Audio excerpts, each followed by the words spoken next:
Bible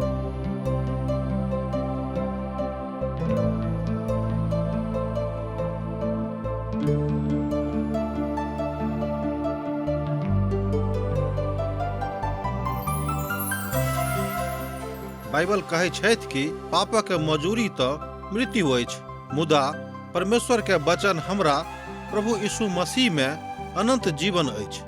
हम सब एहन काज करै छी जे परमेश्वर के अप्रसन्न करै छी, जे हमरा के सजा दिलाबऽ के पात्र बनाबै छै।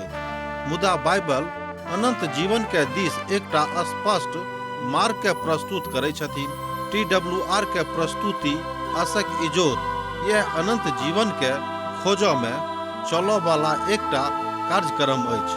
कृपया क देखू, सुनू, जाहिसँ परमेश्वर अहाँ के जीवन के मार्गदर्शक बनल रहे। आशा के इजोत मैथिली कार्यक्रम में हम एक बेर और अहाँक अभिनंदन प्रभु यीशु मसीह के मीठ आ पवित्र नाम से कऽ रहल छी। हमरा सब अखन श्रेष्ठ गीतक अध्ययन कऽ रहल छी। आजुक दिन हमरा सब एहि अध्याय के 5म अध्याय के 11 पद से लऽ कऽ 16 पद के देखब। एहि तरह एहिठाम हमरा लोकनि देख सकैत छी कि प्रेमिका उत्तर देव जा रहल छली। अब वो अपना बातक बड़ स्पष्ट रूप में बताबऽ जा रहल छली। ओ अब प्रशांत भऽ गेल छली आर ओ अब अपन विचारक बड़ स्पष्ट करऽ जा रहल छली जे ओ कतेक अपन प्रेमी सँ नेह लगाबैत अछि आ हुनका सँ नेह करैत अछि। मुदा ओ एहि रीति सँ काज करऽ के अपना आप के व्यक्त करऽ जा रहल छली। ओ अब अपन प्रेमी के अपन सबटा हृदयक बातक स्पष्ट करे के इच्छा राखैत छली, अर्थात हुनका अपन सबटा हृदयक बातक बताबऽ जा रहल छली। आजुक अध्ययन में हमरा सब एहि बातक देखब जे ओ कतेक प्रतापी छली के प्रेमिका, किएक तऽ प्रभु के प्रताप अब हुनका जिंदगी में आबि गेल रहनि। आगा ओ कहैत छथि कि जाबे धरि हम प्रभु के अपन सन्मुख में नहीं देखब, ताबे धरि हम अपन जिंदगी के धन्य नहीं बुझब। अर्थात एकटा नीक जीवन संगनी के रूप में वो अपन प्रभु के अपना सन्मुख में देखा चाहैत छथि आ एहि बातक को स्वीकार करबाक लेल सेहो तैयार अछि। आओ ऐसे पहिने कि हमरा लोकनि और आगा बढ़ी और देखी कि प्रभु के प्रेमिका कोन तरहक से अपन बातक प्रभु से बाजि रहल छथि। एहि तरह हमरा लोकनि आजुक अध्ययन आरंभ करलहुँ हैं। एहिठाम एहि तरह बतायल गेल अछि, हमर प्रेमी गोर और लालक जकाँ अछि, ओ 10,000 में उत्तम छथि।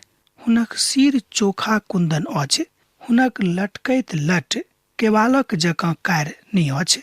हुनक आँखि ओहि कबूतरक जकाँ अछि जे दूध में नहा कर नदी के कछार पर अपन झुंड में एक कतार में बैसल हुए के।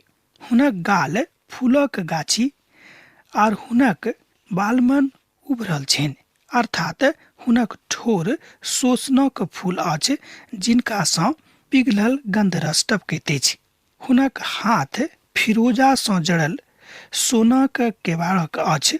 हुनक देही नीलमक फूल सँ जड़ल अछि। दाँतक काज एहि तरहक अछि। हुनक पाँव कुंदन पर बैसय वाला संगमरमरक खाम अछि। ओ दाख में लवानक और हुनक सुंदरता में देवदारक गाछक जकाँ मनोहर अछि। हुनक वाणी अति सुंदर अछि। हाँ, ओ अति सुंदर छथि। हाँ, ओ परम सुंदर छथि।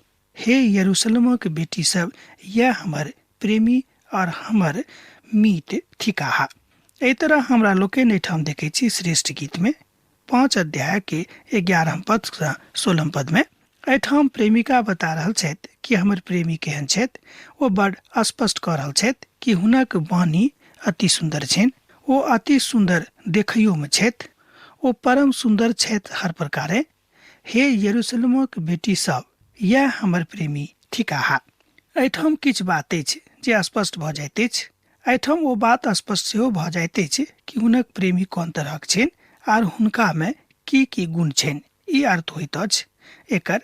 तहन अर्थ लगा सकलहुँ हैं कि परमेश्वरक एहिठाम अति सुंदरता के विषय में, परमेश्वरक अतिमय सुंदरता के विषय में बखान अछि। हमर मित्रवर, जँ अहाँ आजुक दिन प्रभु यीशु मसीह के अपन उद्धारकर्ता के रूप में ग्रहण कैने छी तहन ए बातक गवाही अहूँ दऽ सकलहुँ हैं कि ओ अहाँक प्रेमी थिकाह आर ओ बड्ड सुन्दर छथि, ओ अति सुन्दर छथि, ओ बड्ड मनोहर छथि। परमेश्वर में ओ बड्ड बातक बता सकैत छथि, अर्थात जँ अहाँ प्रभु के महिमा के साथ अपन जिंदगी के चला रहल छी तऽ एहि बातक गवाही अहूँ दऽ सकलहुँ हैं। अपन गवाही के तैयार करबाक जरूरत नहीं थिक, तकर आवश्यकता सेहो नहीं थिक। अहाँक मुखार वृंद अनेरे प्रभु के बड़ाई में बजनाय आरंभ कऽ देत। जिंदगी के ऊपर जहने प्रभु के प्रतिभार अहाँक ऊपर आयत, अहाँ अपन जिंदगी के नेह में आबि कऽ अपन जिंदगी के भार में देव कऽ अहाँ प्रभु के महिमा के करनाय आरंभ कऽ देबिक। मुदा भाषा के तारतम्यता टूटि जायत। भऽ सकै कि भाषा के क्रियात्मक जे शैली अछि तकरो एम्हर उम्हर टांग टूटि जायक।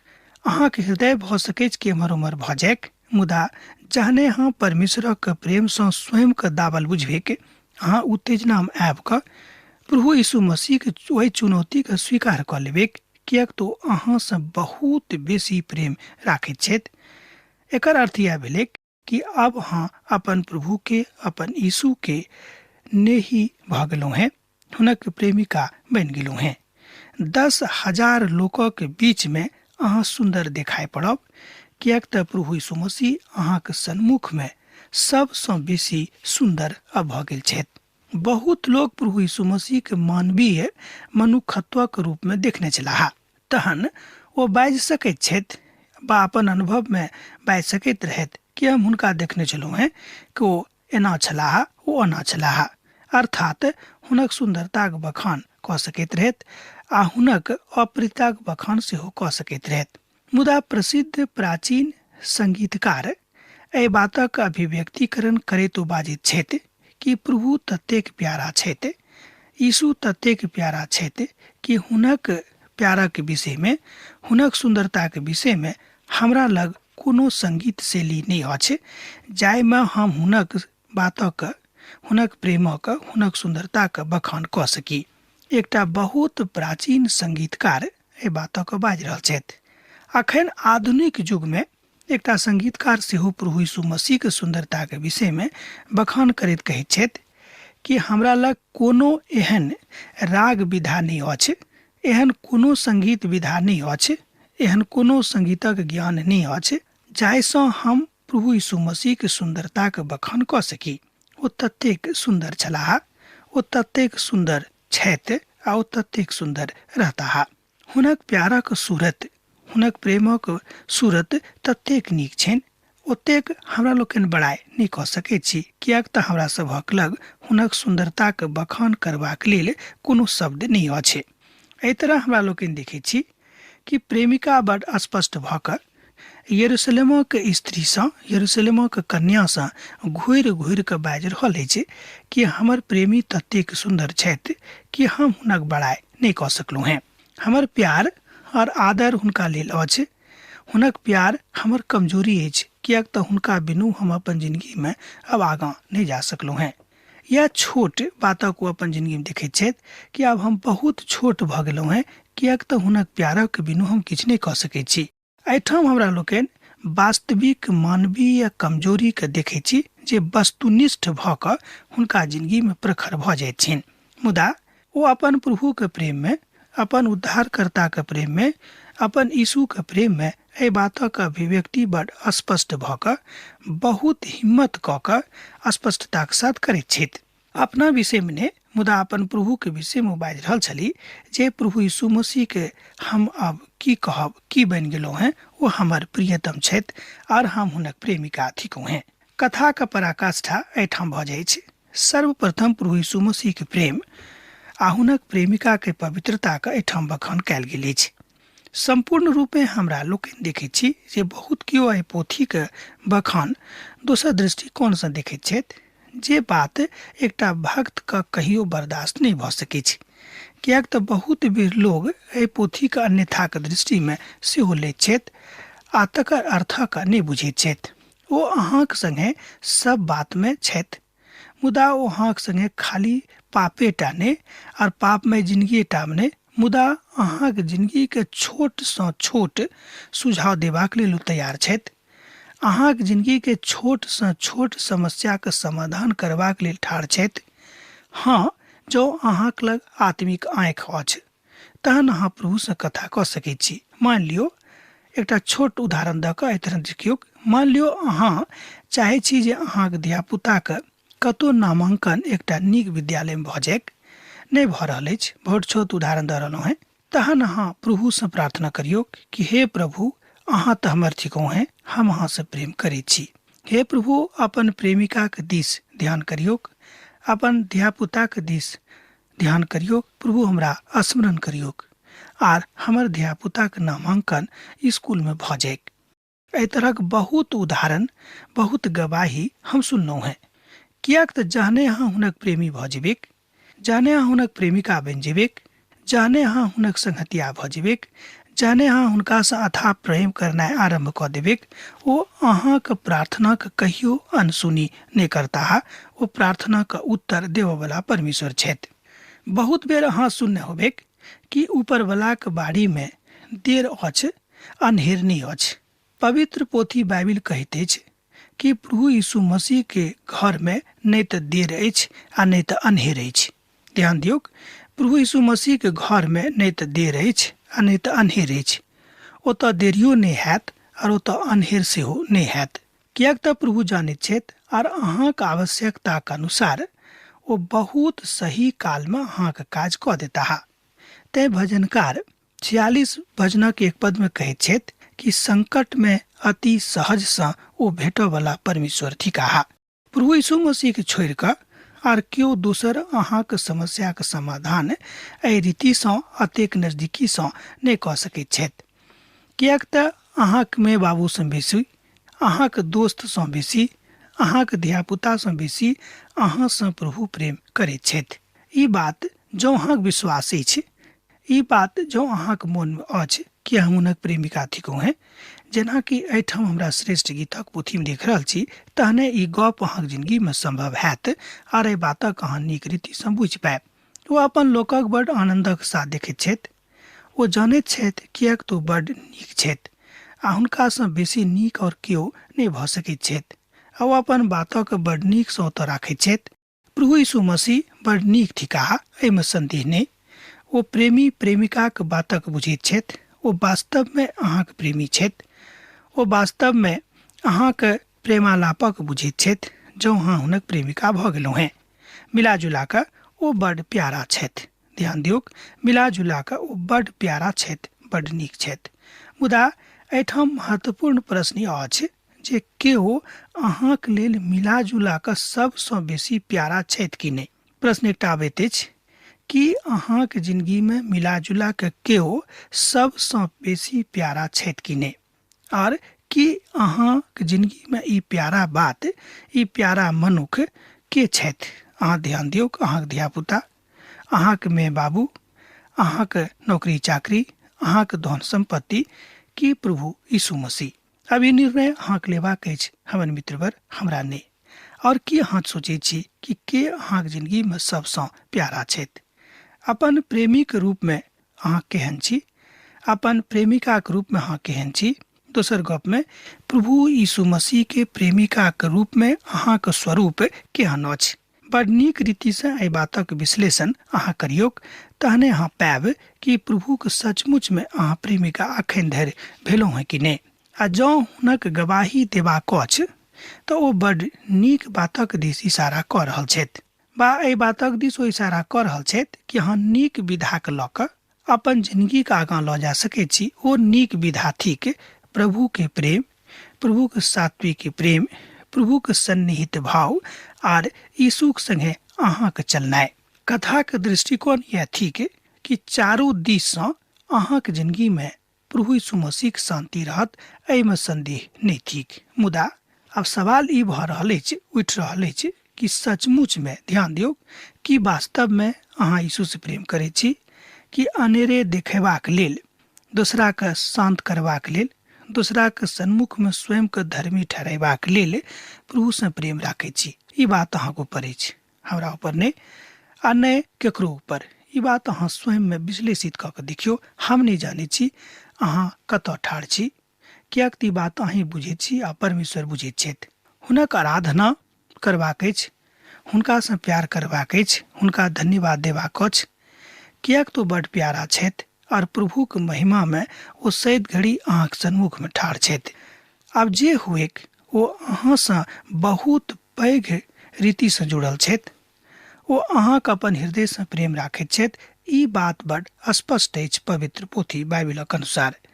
बाइबिल कहैत अछि कि एहन कोनो गप नहीं थिक, एहन कोनो बात नहीं थिक जाय कारणे यीशु अहाँसँ प्रेम नहीं करता, कियाक तऽ एहि संसारसँ, एहि संसारक सृष्टिसँ हुनका बड़ प्रेम छनि। एहिठाम एकटा विद्वानक विषयमे हमरा लोकनि देखैत छी, हुनक अभिव्यक्तिकरणके हमरा लोकनि देखैत छी जे एहि तरह बाजल जा सकैत छै। ओ थिक प्रभु यीशु मसीहके सौम्यता लोकक बड़ शीघ्रतामे अवगत भऽ जाइत छनि। देखियौ एहि विद्वानक अभिव्यक्ति कतेक स्पष्ट छनि। ओ कहैत छथि कि प्रभु यीशु मसीहके सौम्यता लोकक बड़ शीघ्रतामे अवगत भऽ जाइत छनि आ ओ अपन बातक बड़ नीक रीतिसँ बुझि जाइत छथि कि हमरा की करबाक अछि। एहिके बादो जँ हमरा सब हुनकासँ नेह नहि राखैत छी, जँ हुनक प्रेमिका नहि बनैत छी, जँ हुनक पवित्रतामे नहि आबैत छी, हुनक पवित्रताके सुन्दरताके नहि बुझैत छी, तहन एहिमे केकर दोष अछि अहाँ स्वयं विश्लेषण कऽ के देखियौ। हमर बा प्रभुके हुनक ओहि कथाके विहंगमताके, ओहि बातके निष्ठाके, ओहि बातके प्रेमके, जाहि प्रेमसँ ओ अहाँसँ प्रेम करैत छथि, पिताके ओहि प्रेमसँ, जे प्रेम अगाफे प्रेम अछि, जाहि प्रेमक बखान कयल नहि जा सकैत छै। एहि बातक अभिव्यक्ति, एहि बातक सुन्दरता प्रभु यीशु मसीहमे उचित बैसैत अछि। ओ गुलाबोसँ बेसी सुन्दर छथि, कियाक तऽ प्रभु यीशु मसीहके विषयमे एकटा विद्वान एहिठाम कहैत छथि कि संसारक कोनो वस्तु एहन नहीं थिक जे हुनकासँ बेसी सुन्दर अछि। हाँ, हमरा लोकनि तुलनात्मक देख सकलहुँ हैं कि ओ गुलाबोसँ बेसी सुन्दर छथि, ओ रूपवती कन्यासँ बेसी सुन्दर छथि। ओ संसारक एहन कोनो वस्तु नहीं अछि जे हुनकासँ ओ सुन्दर नहीं छथि। प्रभु यीशु मसीह पापीके स्वागत कऽ रहल छथि। ध्यान दियौ, प्रभु यीशु मसीह अपन ओसरा पर बैस कऽ, अपन सिंहासन पर बैस कऽ पापीके स्वागत कऽ रहल छथि। ओ बाजि रहल छथि कि हमरा लगमे चलि आउ, हमरा संगे बैस कऽ भोजन करू, कियाक तऽ एहि दुआरे पिता हमरा अहाँके बीचमे पठौने छथि। कतेक नीक बात अछि। दोसर गपमे प्रभु यीशु मसीहके केकरोसँ, पापियोसँ घृणा नहीं छनि। हुनका पापसँ जरूर घृणा छनि, मुदा पापीसँ हुनका घृणा नहीं छनि। यह बात हमरा बुझबाक अछि, कारण कि प्रभु अहाँसँ प्रेम राखैत छथि। निकोदिमुस जे धर्मी बातमे एहि बातक देखैत छथि, अर्थात जे धार्मिक बातमे स्वयंके आगाँ लऽ जाइत छथि और ओहि बातक ओ मरियमक लग आनि कऽ राखैत छथि, जिनका विषयमे अहाँ देखैत छी जे दुष्टात्मा जहन हुनका जिन्दगीमे काज करैत छलनि तहन ओ एहि बातक नहि बुझैत रहथि, मुदा जहन ओ अपन व्यक्तिगत जिन्दगीमे प्रभु यीशु मसीहके अनुभव कयलथि तहन ओ हुनका लग आबि कऽ क्षमा मांगलखिन। प्रभु यीशु मसीह क्षमा करयवला परमेश्वर छथि। ओ क्षमा करबाक लेल ठाढ़ छथि। हाँ, प्रभुके पवित्रतामे हुनका लग आउ। हुनक पवित्र सोनित लोकक पापक धोयबाके पूर्ण क्षमता रखैत अछि। एक बेर आर सुनियौ, हुनक पवित्र सोनित लोकक पापक धोयबाके पूर्ण क्षमता रखैत अछि। एहिठाम एकटा बात और स्पष्ट भऽ जाइत अछि, ओ बात महत्वपूर्ण सेहो भऽ जाइ छै। मिलाजुला कऽ हुनक सहानुभूति बड़ प्यारा छनि, अर्थात ओ सबसँ प्रेम राखैत छथि। वृत्तांत यह थिक कि अहूँ हुनकासँ प्रेम करियौक। कथा यह थिक कि अहूँ हुनक प्रेमिका बनि कऽ हुनका संगमे लागल रहियौक। जेना कि हमरा लोकनि देखैत छी कि यरूशलेमक सड़क पर आ चौराहा पर ओ युवती खोजि रहल अछि कि हमर प्रेमी कतऽ चलि गेल छथि, कियाक तो स्पष्ट कऽ रहल छथि कि हमर प्रेमी कतेक सुन्दर छथि। एहि तरह हमरा लोकनि एहि तरहक भाव, एहि तरहक मृदु भाव हुनका सभक लेल रखबाक अछि, हुनका सब गोटेसँ सीखबाक अछि। ओ सर्वदा दयासँ भरल रहैत छथि। एकटा एहन भीड़क ओ चरवाहा वा अगुआ छथि जाहि भीड़क सब केओ त्याग देने अछि, मुदा ओ ततेक दयावान छथि कि जँ अहाँक संपूर्ण संसार त्याग कऽ देत, सब केओ अहाँके छोड़ देत, अन्हार में लऽ जायत, अहाँ अन्हर लांगड़ अन्हर केओ कियाक नहि छी? अहाँ केतबो पैघसँ पैघ पापी कियाक नहि छी? परमेश्वर यीशु मसीह जे सर्वशक्तिमान छथि, ओ कहियो अहाँसँ घृणा नहि राखैत छथि। ध्यान राखबेक, यह बात अहाँके बुझबाक अछि, हमरा बुझबाक अछि। मुदा हाँ, अहाँके स्वयंके परमेश्वरक सोनितसँ, यीशुके सोनितसँ पवित्र करबाक अछि, पवित्र कऽ कऽ हुनक सानिध्यमे ठहरबाक अछि, रहबाक अछि, हुनक ज्ञानसँ स्वयंके आलोकित करबाक अछि। यह बात हमरा सब गोटेक सिखनाइ जरूरी भऽ जाइ छै। पाप गरीब करेक बा पाप खूब धनिक मनुख करेक, दोनों के पापक सजा भेटतिक, एहिमे संदेह नहि थिक। केओ गरीब ई नहि बुझेक जे हम पाप करब तऽ हमरा पापक सजा नहि भेटत, कियाक तऽ हम गरीब थिकौ हैं। ई बात कतौ सत्यप्रभ नहि लागैत अछि। अहाँ गरीबे छियै सकी, जँ अहाँ पाप कयलहुँ हैं तऽ अहूँके सजा भेटत। अहाँ जँ खूब धनिक छी आ जँ अहाँ पाप कयने छी तऽ अहूँके सजा भेटत। एही ओहि बातमे एको रत्ती संदेह नहि थिक। समस्त बीमारीके चंगा करऽवला, समस्त पापसँ मुक्त करऽवला अहाँके प्रेमी प्रभु यीशु मसीह थिकाहा। एहि बातक हमरा लोकनि आजुक दिन एहिठाम एहि पोथीमे सीख रहल छी। एहिठाम मनुख जातिके सबसँ नीक दुल्हा वएह छथि। जँ एहि पोथीके हमरा लोकनि नीकसँ पढ़लहुँ हैं, नीकसँ सिखलहुँ हैं, तऽ एहि बातक लग हमरा लोकनि आबि गेल छी कि मनुख जातिके सबसँ नीक दुल्हा, सबसँ नीक प्रेमी वएह छथि। हुनकासँ बेसी नीक दुल्हा केओ नहि भऽ सकैत छथि, हुनकासँ बेसी नीक प्रेमी आर केओ नहि भऽ सकैत छथि। तैँ प्रयास करियौ कि हुनक प्रेमिका बनि कऽ एहि संसारमे स्वयंके लऽ चलियौ। ओ हमर पापके अपन देहीके ऊपर लऽ लेलखिन, ओ अपना आपके स्पष्ट कऽ देलखिन, ओ अपना आपके छोट कऽ देलखिन, ओ अपना आपके शून्य कऽ देलखिन, आर अहाँके पाप, हमर पाप, संसारक पाप अपना ऊपर लऽ कऽ स्वयंके पापी बना देलखिन आ क्रूसा पर चढ़ि कऽ अपन प्राण दऽ देलखिन। निदान इएह छल, किएक तऽ एहि बातक छोड़ि कऽ आर दोसर कोनो निदान नहि रहैक। प्रभु यीशु मसीह एहिठाम आबि कऽ ई निदान मनुख जातिके लेल कऽ देलनि। प्रभु यीशु मसीह कहैत छथि कि जे हम अहाँके बड्ड साफ साफ बाजि रहल छी, जे अहाँ हमर जँ विश्वासमे बनल रहब तऽ अनंत कालक जिंदगी पायब, और जँ अहाँ विश्वासमे बनल नहि रहब तऽ अनंत कालक जिंदगीमे अहाँ प्रवेश नहि पायब। बड्ड स्पष्ट हुनक सिद्धांत छनि, बड्ड स्पष्ट हुनक वक्तव्य छनि, बड्ड स्पष्ट हुनक प्रेमके बात छनि। यह बात अहाँके बा हमरा सिखबाक अछि। चारो हिसाबे हमरा लोकनि एहि बातक देखैत छी कि परमेश्वरक ओ प्रेम जे अगाफे प्रेम थिक, मनुख जातिके ओहि बातक आवश्यकता अछि।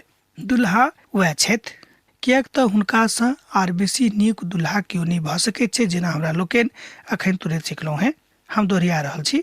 जब बतावल गेल अछि कि आवश्यकता अनुसार हुनका ऊपर अहाँ अपन विश्वासक मजबूत करियौक। अब आजुक दिन हमरा एहिठाम समाप्त करबाक आज्ञा दिअ, किएक तऽ अहाँसँ विदा होइके हमर बेरा भऽ गेल अछि।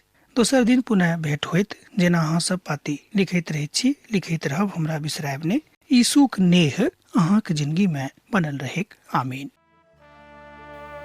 हमर विश्वास अछि कि ई कार्यक्रम अहाँके लेल लाभदायक सिद्ध अछि। हम चाहै छी कि अहाँ अपन आशीषके हमरा संग साझा करू।